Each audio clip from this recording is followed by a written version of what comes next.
اللہ الرحمن الرحیم رب اشرح لی صدری ویسر لی امری واحلل عقدۃ من لسانی یفقہوا قولی۔ امام غزالی رحمۃ اللہ علیہ کی مختصر سی کتاب ہے جس کا نام ہے الاربعین فی اصول الدین۔ اس کے اندر انہوں نے دین کے جتنی بنیادی چیزیں ہیں جن کا تعلق انسان کے ظاہری اعمال سے بھی ہے، انسان کے جو دل کے اعمال ہیں جن کا تعلق اللہ اور اس کے درمیان ہوتا ہے، یا اس کے جو معاملات جن کا تعلق انسان کا دوسرے انسانوں کے ساتھ ہوتا ہے، ان تمام معاملات کو امام غزالی رحمۃ اللہ علیہ نے بڑی خوبصورتی سے اپنی اس کتاب کے اندر بیان کیا ہے۔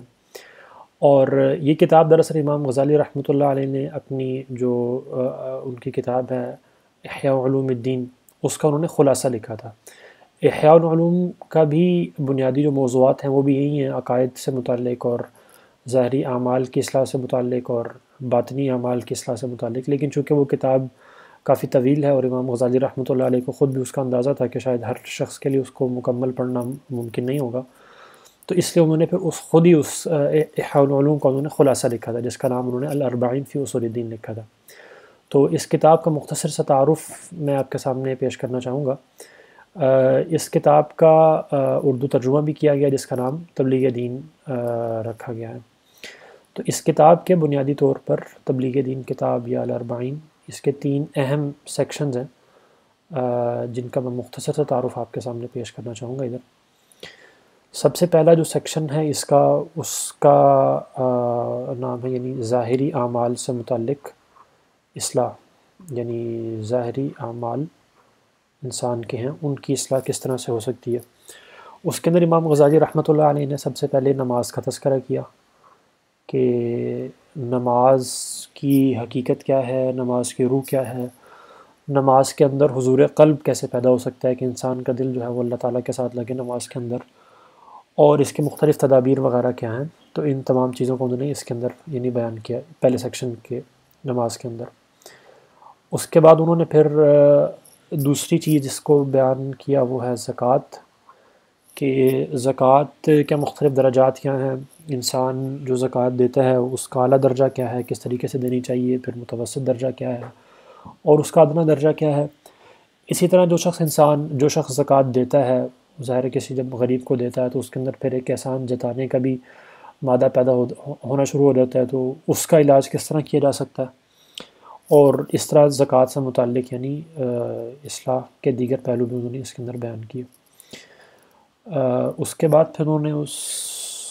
امام غزالی رحمۃ اللہ علیہ روزے کو بیان کرتے ہیں کہ روزہ اللہ تعالیٰ نے فرض کیا، اس کے مختلف حکمتیں کیا ہیں اور روزہ کے مختلف شکلیں کیا ہو سکتی ہیں۔ اسی طرح صوم داؤدی، یعنی اللہ کے نبی صلی اللہ علیہ وسلم نے جو فرمایا تھا کہ داؤد علیہ السلام ایک دن چھوڑ کے روزہ رکھتے تھے، پھر یعنی ایک دن روزہ رکھتے پھر چھوڑتے پھر روزہ رکھتے،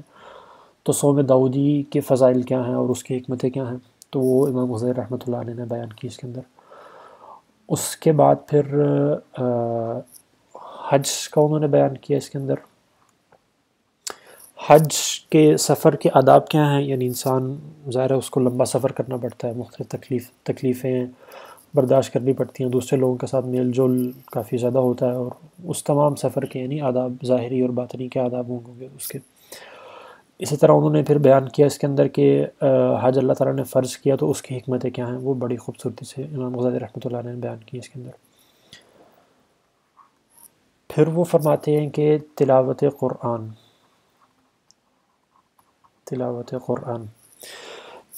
قرآن کے آداب کیا ہیں، ظاہری بھی اور باطنی بھی، اور دوران تلاوت اگر انسان کو مختلف وساوس آتے ہیں اور اس کی وجہ سے پریشان ہوتا ہے تو وہ کس وجہ سے آتے ہیں اور ان کا علاج کس طرح سے ہوگا، اور قرآن پاک کی تلاوت اللہ تعالیٰ نے ہمیں ترتیل سے اس کی تلاوت کا حکم دیا ہے، وہ کیوں ضروری ہے، اور تلاوت قرآن کا اور معنی یعنی جو قرآن کا مفہوم ہے اس کا فہم و تدبر حاصل کرنا، ان دونوں میں کیا تعلق ہے، وہ بڑی اچھی طرح انہوں نے امام غزالی رحمۃ اللہ علیہ اس کے اندر بیان کرتے ہیں۔ اسی طرح پھر معرفت الہی اور تلاوت قرآن کا کیا تعلق ہے، یہ پھر اس کے اندر امام غزالی رحمۃ اللہ علیہ بیان کرتے ہیں۔ اس کے بعد وہ بیان کرتے ہیں کہ ہر وقت ذکر الہی کیوں ضروری ہے، ہر وقت ذکر الہی یعنی انسان کی زبان جو ہے وہ ہر وقت اللہ کے ذکر سے تر رہے، اللہ کے ذکر کے اندر پھر اس کے اندر مختلف مراتب ہیں اس کے، اور اللہ کے ذکر کے اندر یعنی مقصود تو یہ ہے کہ انسان اللہ کے ذکر کے اندر ڈوب جائے، اور اس ڈوبنے سے کیا مراد ہے، اس کو پھر امام غزالی رحمۃ اللہ علیہ اس کی وضاحت کرتے ہیں اس کے اندر۔ اس کے بعد پھر امام غزالی رحمۃ اللہ علیہ طلب حلال کے اوپر بات کرتے ہیں کہ حلال رزق کمانا جو ہے وہ کیوں ضروری ہے، اور اس کے اندر ہمارے جو اسلاف تھے ان کا رویہ اس کے اندر کیا ہوتا تھا طلب حلال کے اندر، وہ کس حد تک کماتے تھے،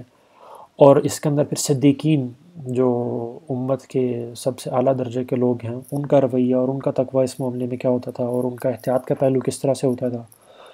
اسی طرح پھر مال کی یعنی حلال و حرام کو جاننا وہ کیوں ضروری ہے، کہ جو شخص تجارت کر رہا ہے یا نوکری کر رہا ہے یا کوئی اور دیگر کام کر رہا ہے تو اپنے شعبے کے حلال و حرام کو جاننا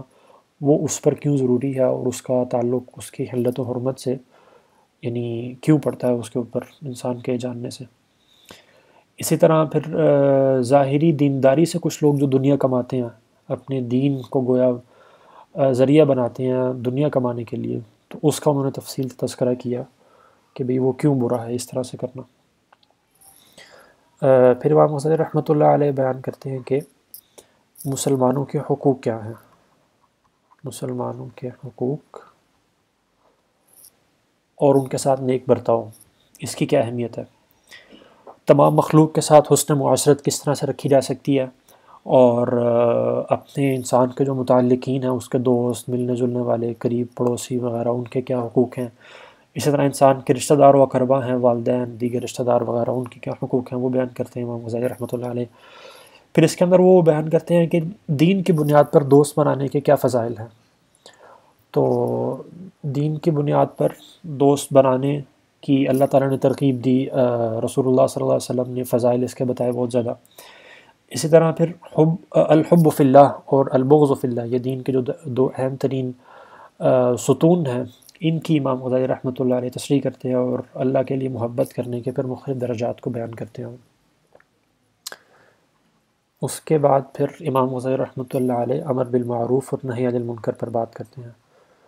امر بالمعروف و نہی عن المنکر، اور اس کے اندر سب سے پہلے وہ بیان کرتے ہیں کہ علماء اگر گناہوں کو دیکھ کر اس پر خاموش رہیں تو اس سے کیا کیا نقصانات سامنے آتے ہیں معاشرے کے اندر، اور عام لوگ اگر گناہ گار جو لوگ ہیں، جو مشہور ہیں، جو گناہ پر علی الاعلان گناہ کرنے والے لوگ ہیں، ان سے میل جول کس طرح سے رکھا جا سکتا ہے، اور کیا رکھا جا سکتا ہے کہ نہیں رکھا جا سکتا۔ اسی طرح جو شخص امر بالمعروف اور نہی عن المنکر کا کام کر رہا ہے اس کے اندر کیا کیا صفات اور خصائل اور اخلاق اس کے کیا ہونے چاہیے، جس سے وہ امر بالمعروف کا کام اچھے طریقے سے کر سکے گا۔ پھر وہ پھر امام غزالی رحمۃ اللہ علیہ اتباع سنت پر بات کرتے ہیں، اتباع سنت کہ اتباع سنت رسول اللہ صلی اللہ علیہ وسلم کے اعمال کی سنت کی اتباع کیوں ضروری ہے، اور کامل اتباع کب بنتی ہے، یعنی امام غزالی رحمۃ اللہ علیہ فرماتے ہیں کہ کامل اتباع تبھی بن سکتی ہے جب انسان عبادات کے اندر بھی رسول اللہ صلی اللہ علیہ وسلم کی اتباع کرے اور ان کی عادات کے اندر بھی اتباع کرے۔ اسی طرح پھر چونکہ عادات کی اتباع کے اندر لوگوں کو اشکال ہوتا ہے کہ وہ کیوں ضروری ہے، تو اس کی پھر امام غزالی رحمۃ اللہ علیہ نے اس کی مختلف حکمتیں بیان کی ہیں۔ پھر اس کے اندر بیان کیا کہ بلا عذر اتباع سنت کو چھوڑنا وہ کس طرح، یعنی اس کا کیا حکم ہے، یعنی یہ 10 چیزیں اہم ظاہری اعمال کا سیکشن جو ہے اس کے اندر امام غزالی رحمۃ اللہ علیہ نے فرمائی ہے۔ اس سیکشن کے اینڈ پہ امام غزالی رحمۃ اللہ علیہ نے پھر ایک خاتمہ لکھا جس کے اندر ایک اوور ویو انہوں نے سارے چیپٹر کا دیا، اور اس خاتمے کے اندر امام غزالی رحمۃ اللہ علیہ نے پھر یہ بیان کیا کہ چونکہ عبادات جو ہیں یہ ہر شخص کے اپنے احوال کے مطابق مختلف ہوتی ہیں، ایک شخص جو ہے وہ بیوی بچوں والا ہے، اس کے گھر کے کام کاج ہیں، دیگر مصروفیات ہیں، تو وہ کس طرح سے اللہ تعالیٰ کی عبادت کرے گا۔ جو شخص ایک حاکم ہے اور حکومت کی فرائض سر انجام دے رہا وہ کس طرح سے عبادت کرے گا۔ ایک شخص عالم ہے جس کا کام ہی دین کا کام کرنا اوڑھنا بچھونا ہے، وہ کس طرح سے عبادات کرے گا۔ تو یعنی مختلف لوگوں کے اعتبار سے عبادات کے اندر کیا فرق آئے گا، تو اس کو امام غزالی رحمۃ اللہ علیہ نے اس خاتمے کے اندر آخر پہ بیان کیا ہے اس کو۔